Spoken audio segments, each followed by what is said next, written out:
Eu queria contar a história para vocês de John Hus.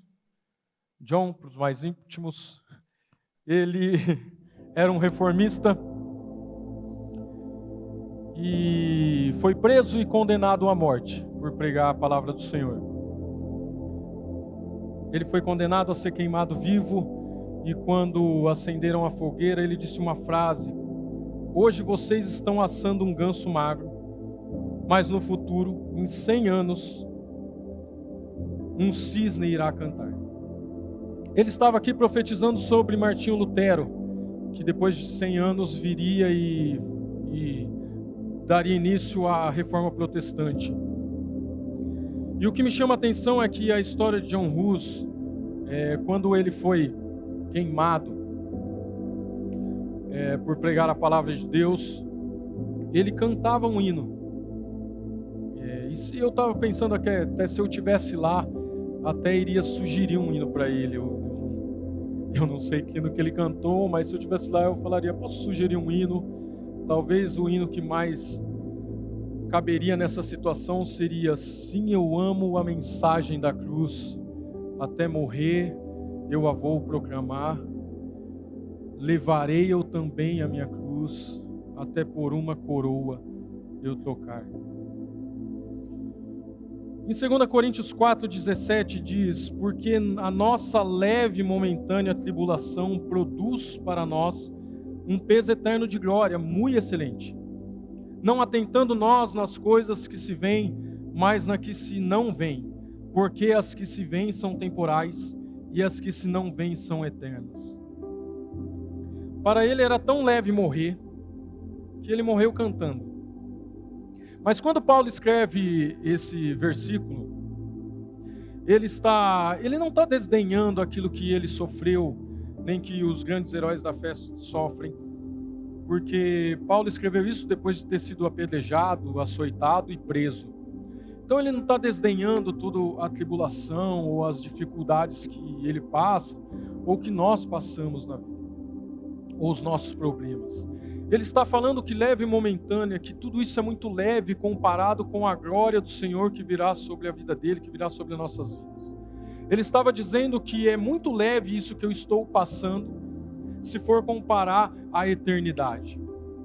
É muito leve as coisas, as dificuldades e os problemas que eu passo, se for comparar aquilo que Deus tem para nós na eternidade. O que Deus ainda vai fazer e vai ministrar sobre nós. É muito leve. Por isso o nome dessa mensagem é: uma igreja queimando move o mundo. Eu tenho certeza que se formos cheios do Espírito Santo, podemos mudar muitas coisas. Podemos transformar vidas. Pessoas podem ser curadas. Pessoas podem ser libertas. Eu tenho certeza que uma vida em renúncia a Deus pode produzir frutos eternos. Mas a estrada é difícil do avivamento. A estrada de uma vida cristã, a estrada de uma vida com Deus, quando a gente decide viver o propósito e o chamado que Ele tem para nossas vidas, não é fácil. Óbvio que a gente vai levar com muita alegria, porque a gente sabe que é o Senhor que está no controle de todas as coisas, que é o Senhor que cuida de nós e é o Senhor que nos guarda. Mas não é fácil, não é leve. Jesus mesmo, quando esteve aqui, passou por isso. Foi morto, crucificado. Se a gente pegar a vida dos discípulos e ver tudo que eles passaram para que hoje pudéssemos estar aqui adorando o nome do Senhor, louvando o nome do Senhor como igreja, não foi nada fácil, nada foi moleza. E a minha vida também não foi fácil. Eu lembro que quando eu era criança, eu acompanhava muito o meu pai em sua jornada, em sua trajetória ministerial. E muito cedo, com 10 anos eu me batizei. Com 12 anos eu já estava acompanhando ele pregando e ministrando a palavra do Senhor. Mas nada foi fácil. Eu lembro de alguns dias, aqui a primeira ministração, tinha 5 pessoas, 3 gatos, 7 cachorros. Eu lembro até hoje muita coisa e eu desesperado. Mas desde já o Senhor tinha me chamado para esse ministério. E eu seguia meu pai. Só que nada foi fácil. Eu lembro que a gente morava numa casa no fundo da igreja, era um cômodo e um banheiro. E a gente passava muitas dificuldades, muita necessidade. Eu lembro uma época que a gente ficou 3 dias comendo manga. A gente só comia manga. Manga no almoço, manga na janta, manga recheado com manga, suco de manga. Qualquer coisa que envolvesse manga. Eu já estava ficando amarelo, só o caroço. De tanta manga que eu tinha comido. Mas a minha mãe sempre falava para nós, vai lá, tinha um pé de manga no vizinho, que metade dele caía para nossa casa, caía para a igreja. E ela falava, vai lá e peguem as mangas para a gente fazer alguma coisa aqui. Eu lembro que uma vez eu errei a pedrada. Caiu no galinheiro do vizinho e matou uma galinha dele. E o vizinho foi muito bravo lá na minha mãe, chegou na minha mãe e falou, olha, seu filho matou minha galinha aqui, quer saber agora? Come essa galinha aí. Jogou a galinha no quintal. E ele achou que ele fazendo isso estava nos humilhando. E a gente muito feliz, falando, glória a Deus, mano, olha só. Como Deus é bom, cara. Hoje vai ter frango. Meu Deus, mano, muito legal. E eu nem frango eu como, mas naquele dia eu comi porque estava morrendo de fome. Passava muita necessidade, era muito sofrimento. Entendeu? Moramos em várias cidades, vários estados do Brasil, sempre nessa situação. Andávamos 10 quilômetros com meu pai, quase todos os dias, visitando as pessoas, visitando tribo de índio, para pregar para eles, levando o evangelho, carregando o evangelho. E aí eu me tornei adolescente, eu falei, poxa, eu não quero mais essa vida. Eu vou seguir o meu ministério, o meu chamado. E eu decidi viver o ministério de Cristo de jeito que eu queria. Eu montei uma banda de rock gospel. Falei, aí, tem um ex-integrante aí.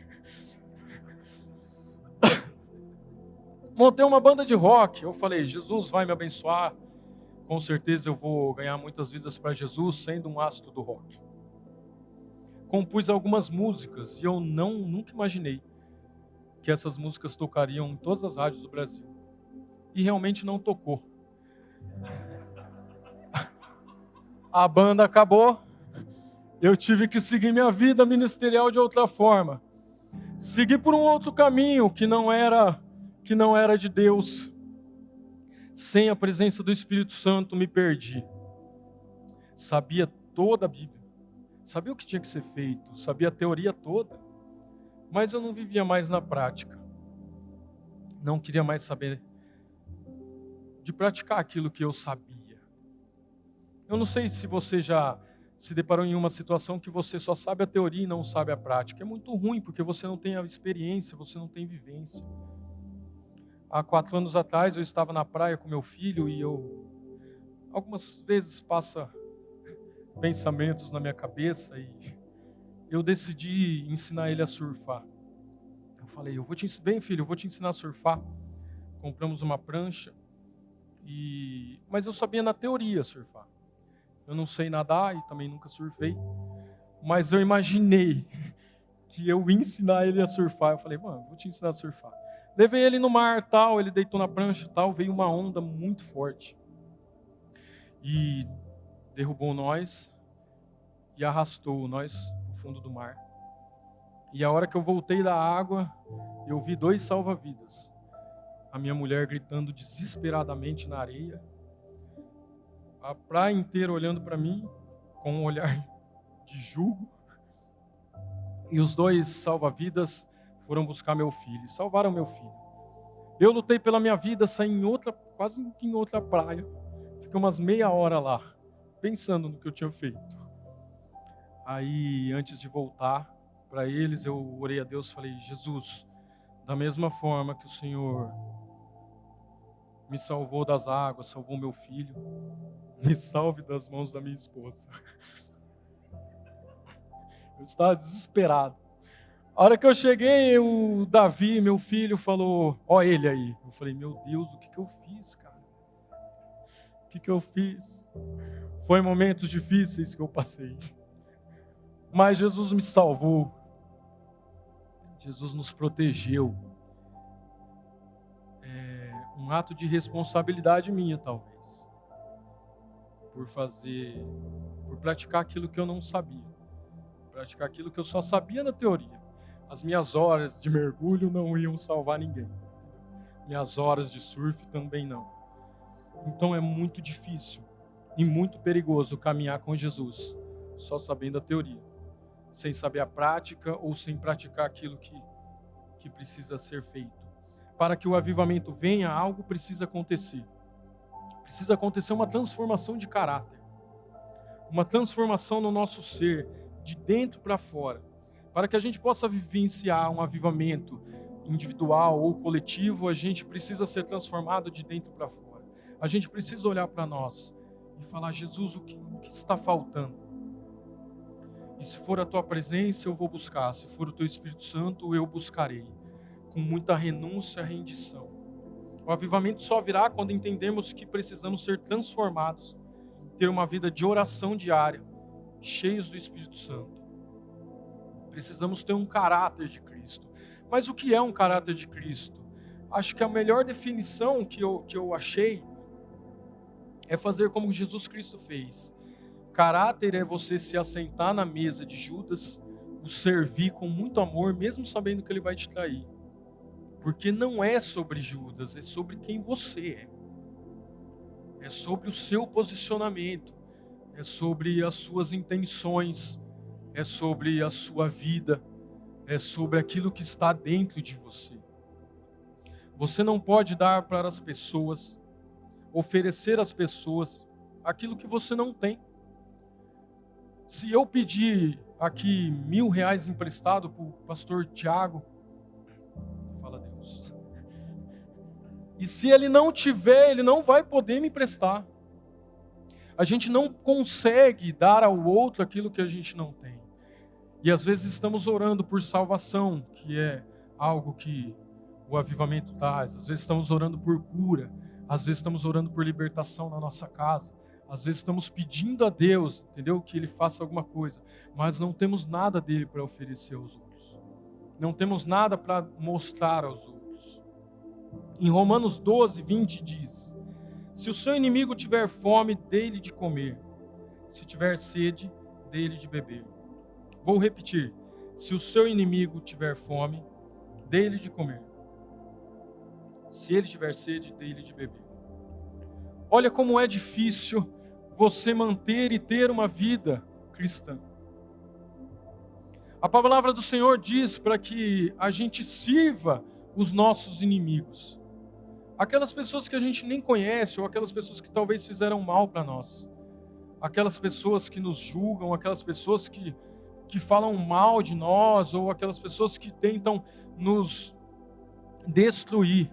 Essas pessoas precisamos servir. A Bíblia fala, se você é um cristão, tem um caráter de Cristo, é cheio do Espírito Santo, você precisa estar disposto a viver e servir as pessoas, mesmo que elas sejam seus inimigos. E eu fico pensando, é tão difícil às vezes, né, conviver até com quem a gente ama. É tão difícil às vezes a gente conviver até com quem está ali todos os dias, e a gente daria até a vida por eles. É muito difícil. Quem me conhece sabe que eu tenho um carinho enorme por crianças. A minha profissão, eu trabalho com crianças, luto muito por elas. Mas quando eu comecei a namorar a Kelly, ela tinha um irmãozinho de aproximadamente uns 5, 6 anos, que esse me irritava. Esse conseguia me irritar. E olha que para me irritar é muito difícil. Mas ele me irritava muito. Ele não só me irritava, mas ele também me humilhava. Eu lembro que quando eu comecei a namorar com a Kelly, eu já contei aqui, eu tinha uma camisa só para sair, né? Uma única camisa que era bonita. E eu usava ela para ir ver a Kelly. E numa reunião de família, eu estava lá almoçando, a família da Kelly toda lá, e você quer impressionar, né? E eu tudo lá, impressionando, falando bonito. E essa criatura de Jesus chega e fala: Patrick, você só tem essa camiseta? Toda vez que você vem aqui, você vem com essa camiseta. Respirei fundo, falei: Satanás querendo me envergonhar. Te repreendo em nome de Jesus. Cara, fiquei criando dentro de mim uma mágoa daquele ser, daquela criatura. Eu falei, mano. Outra vez eu tinha só um tênis também. E ele era camurça. Então tinha uns pelinhos. E eu tomei um tropicão e ele furou bem aqui em cima do tênis. Ficou um buraco. E aí eu pegava os pelinhos do próprio tênis e tampava o buraco. Numa reunião de família, estava eu lá querendo impressionar, todo alinhado, falando bonito. E estávamos todos sentados na sala e eu vi que ele vinha se arrastando no chão, engatinhando. Eu falei, Jesus Cristo, cara, esse cara... Meu Deus, eu vou chutar.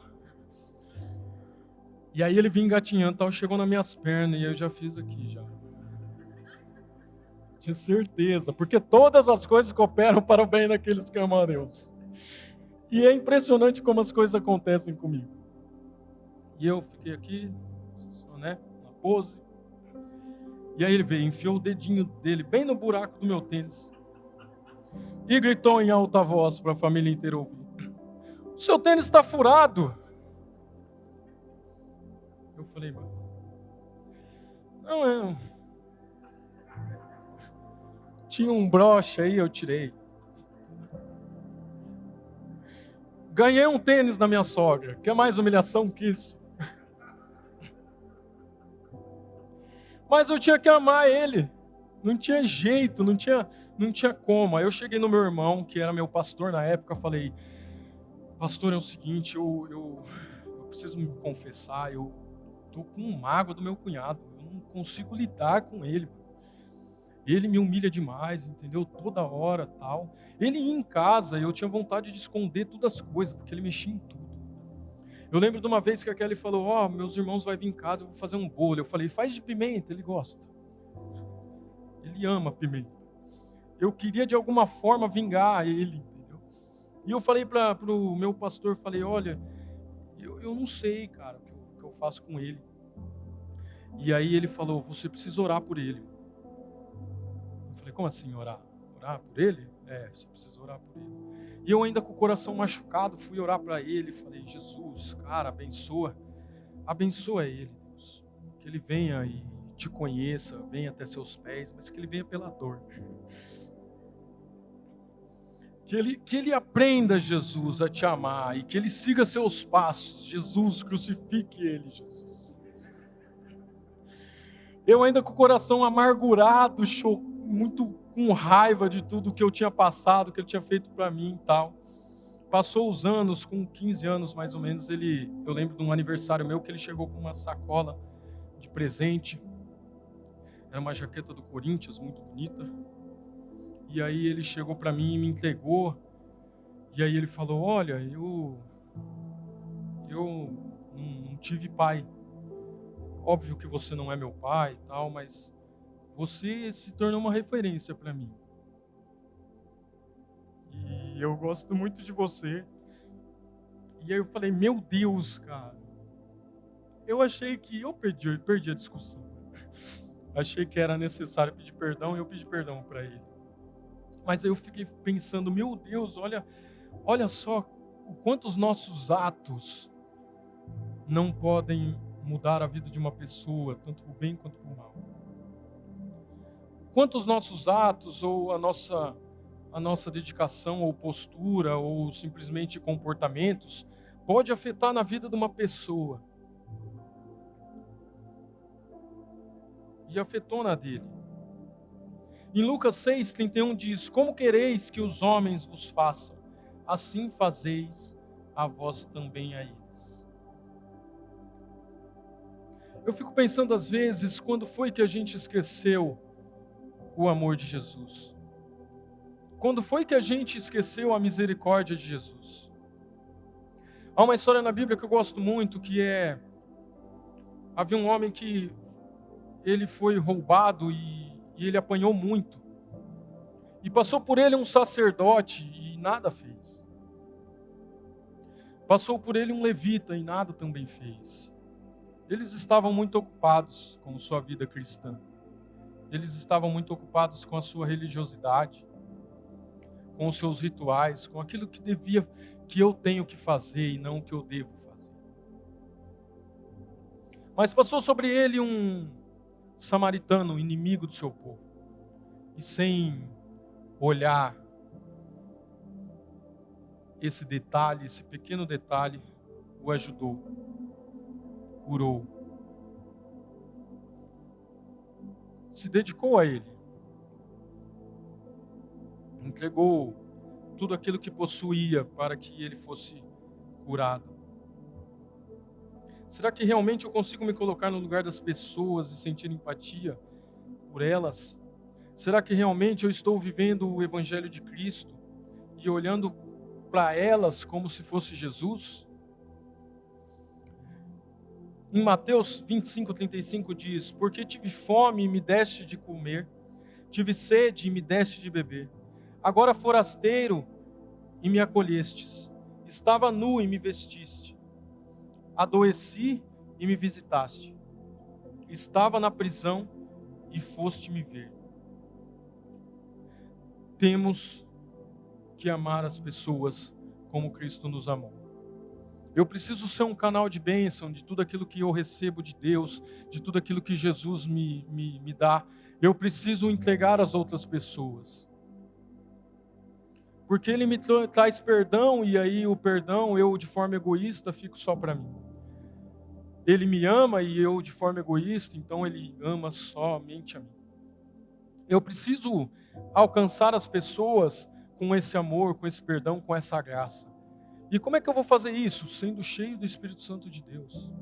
As pessoas têm que olhar para você e ver um referencial do Espírito Santo de Deus. As pessoas têm que olhar para você e se sentir incomodadas com alguma coisa. Meu, olha, alguma coisa tá acontecendo aqui, eu não sei.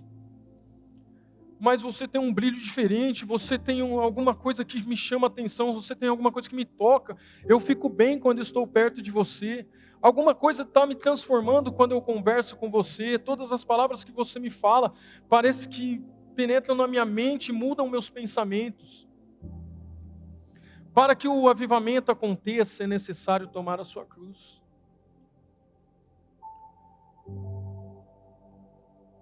Em Lucas, capítulo 9, versículo 23 e 26 diz: então disse Jesus aos seus discípulos: se alguém quiser vir após mim, renuncie-se a si mesmo, tome a sua cruz e siga-me. Porque aquele que quiser salvar a sua vida, perdê-la-á. E quem perder a sua vida por amor de mim, achá-la-á. Pois que proveito tem o homem ganhar o mundo inteiro se perder a sua alma? Ou dará o homem em recompensa a sua alma? Porque o Filho do Homem virá na glória do seu Pai, com os seus anjos, e então dará a cada um segundo as suas obras. Tomar a sua cruz não representa só apenas um símbolo de sofrimento, mas também de decisão diária. Precisamos estar diariamente diante de Deus. Precisamos estar diariamente buscando o Espírito Santo de Deus. Precisamos estar diariamente louvando a Deus em espírito e em verdade. Precisamos renunciar a si mesmo e colocar os planos de Deus acima dos nossos. Vou repetir. Renunciar a si mesmo e colocar os planos de Deus acima dos nossos. Com muito sacrifício, com muita renúncia. Mas se você souber o fruto que virá a partir da sua renúncia, a partir do seu ato de se dobrar a Jesus e entregar sua vida a Ele, de buscar o Espírito Santo, se você soubesse. Eu não sei se você já presenciou alguém sendo liberto. Eu não sei se você já presenciou alguém sendo curado, alguém sendo salvo. Todas as fragilidades humanas devem ser substituídas pela plenitude do Espírito. Essa frase é muito poderosa. Todas as fragilidades humanas devem ser substituídas pela plenitude do Espírito. Mas para que buscarmos um avivamento? Só por uma experiência de chegarmos aqui, orar a Deus, ser cheios, e ser tomados pela glória de Jesus e depois ir para nossa casa e nada acontecer? ou sair daqui e não haver mudanças, não haver cura, não haver libertação. O avivamento precisa acontecer dentro de nós, para que possamos incendiar o mundo, para que possamos trazer o céu à terra, para que possamos trazer o governo de Cristo na vida das outras pessoas.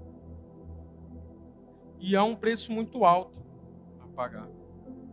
Mas veja bem, há uma história que Pedro e João estavam indo para o templo adorar a Deus, e na porta do templo havia um coxo, e ele pediu: olha, você tem alguma coisa para me ajudar? E Pedro, cheio do Espírito Santo, só que não tinha nada, ele falou: olha, eu não tenho ouro, eu não tenho prata, mas tudo que eu tenho, eu te dou. Levanta e anda. E aquele homem foi curado pelo poder de Deus. Será que temos essa mesma ousadia? Será que temos esse mesmo espírito de encontrarmos alguém na nossa rua, de encontrarmos alguém na nossa cidade e falar: olha, eu não tenho muita coisa para te ajudar, mas tudo que eu tenho é o Espírito Santo de Deus, e eu profetizo na sua vida: seja liberto em nome de Jesus. Seja transformado pelo poder de Deus em nome de Jesus. Às vezes eu fico incomodado comigo mesmo, que estou no meu carro com o ar ligado, muito confortável, e alguma pessoa em estado de rua bate no meu vidro e pede alguma coisa, e eu só dou aquela curtida. Não, hoje não tem nada, tal, nada a oferecer. Eu fico muito incomodado às vezes quando eu estou no meu trabalho e vejo alguém chorando, alguém precisando de uma palavra, e eu me calo. E aí eu penso: poxa, eu não tenho nada a oferecer. Às vezes a gente anda tão vazio e cheio das coisas do mundo, que não somos capazes de ajudar nem os próximos que estão a nós. Imagina os nossos inimigos. Então, ser cristão, ter uma vida de devoção a Deus, não é moleza. Não é fácil. Precisa ter rendição, precisa ter renúncia. A gente precisa se dobrar a Deus e pedir misericórdia de Deus. E onde está a misericórdia? Onde está o amor de Deus, que às vezes me falta? O avivamento é tão necessário nas nossas vidas porque ele traz salvação. Há pouco tempo eu vivenciei isso na minha família. O meu filho chegou para mim um dia desses e falou: pai, eu quero me batizar. Eu falei: filho, que legal essa decisão, tal. Eu falei: como você chegou nessa decisão? Ele falou: pai, eu estava no mercado e eu senti alguém me tocar, e quando eu virei não tinha ninguém, mas no meu coração eu senti vontade de batizar. E eu falei: filho, que lindo isso, cara. E há 8 meses atrás, ele é muito apegado com a minha sogra, e a gente sempre orou muito pela conversão da minha sogra. Oramos, eu convivi com a minha sogra 22 anos, e a gente orou muito. E sempre que a gente tentava falar de Jesus, ela tinha uma negativa, tal. Mas a gente, sempre perseverante, orou muito, e foi muito tempo de renúncia, muito tempo calado. Às vezes nos silenciávamos para ouvir o que ela tinha a dizer. E há 8 meses ela recebeu um diagnóstico. Ela estava com câncer. E oramos muito para a cura dela, mas a gente queria que ela fosse salva, porque a salvação era mais importante do que a cura. E entre essas indas e vindas ao hospital e à casa dela, ela não podia sair para lugar nenhum. Mas quando Davi foi se batizar, meu filho foi se batizar, a gente conseguiu com o médico que liberasse ela. E o último ato dela em vida foi aqui na nossa casa. Isso é a prova que o Espírito Santo nunca se afastou daqui.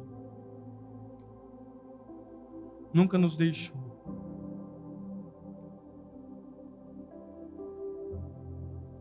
E assista esse vídeo.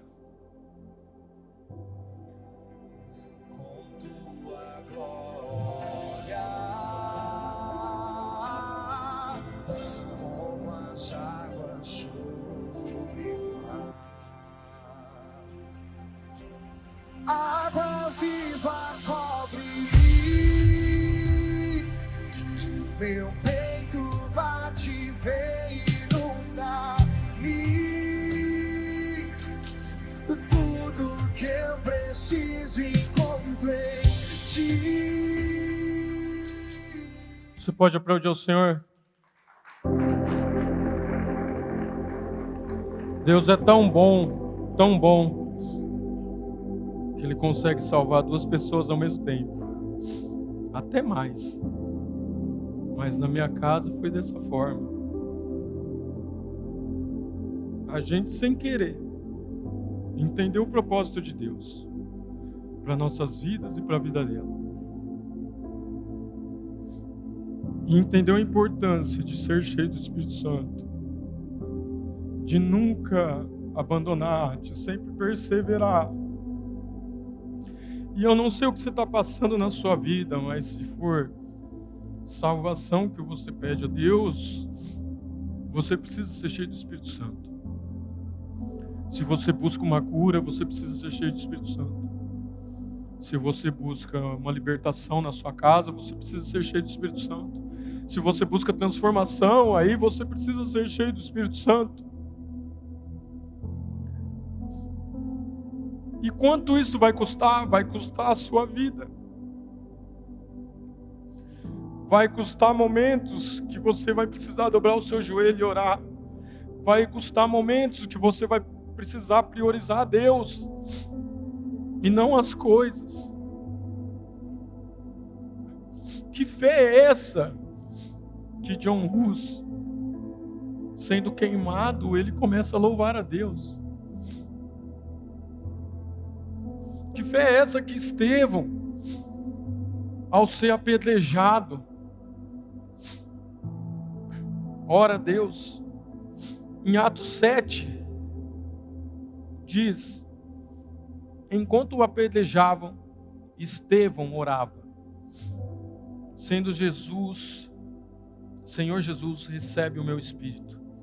Então caiu de joelhos e bradou em alta voz: Senhor, não os considere culpados desse pecado. Tendo dito isso, o adormeceu. Que amor é esse que Estevão tinha? Que sendo apedrejado, ora a Deus e fala: Jesus, perdoa eles. Perdoa eles. Não. Está tudo bem. Está tudo bem.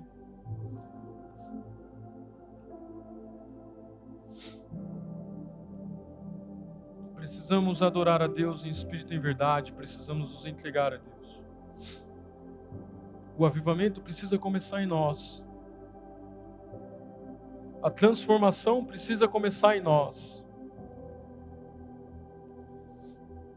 E hoje eu te faço um convite de viver uma vida no Espírito Santo. Hoje eu te faço um convite de não sair daqui da mesma forma que você entrou.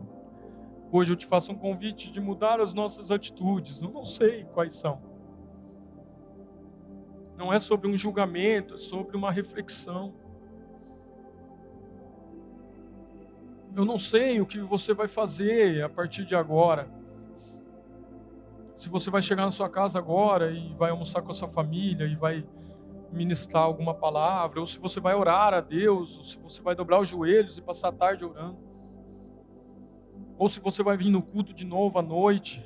Eu não sei o que você vai fazer, mas busque o Espírito Santo de Deus. Busque uma vida com Deus, mesmo não sendo fácil. E aí o avivamento virá. E aí a transformação virá. E aí sim, talvez, quando chegar a nossa hora, poderemos cantar, poderemos orar, poderemos entregar as nossas vidas a Deus, sabendo que cumprimos o nosso propósito, sabendo que cumprimos o nosso chamado. E eu quero te convidar a cantar esse hino comigo, que talvez seria o hino que eu cantaria quando Jesus viesse me buscar, que diz assim: sim, eu amo a mensagem da cruz, até morrer eu a vou proclamar. Levarei eu também minha cruz, até por uma coroa trocar. Você pode ficar em pé no seu lugar. Sim, eu amo a mensagem da cruz, até morrer eu a vou proclamar. Deus,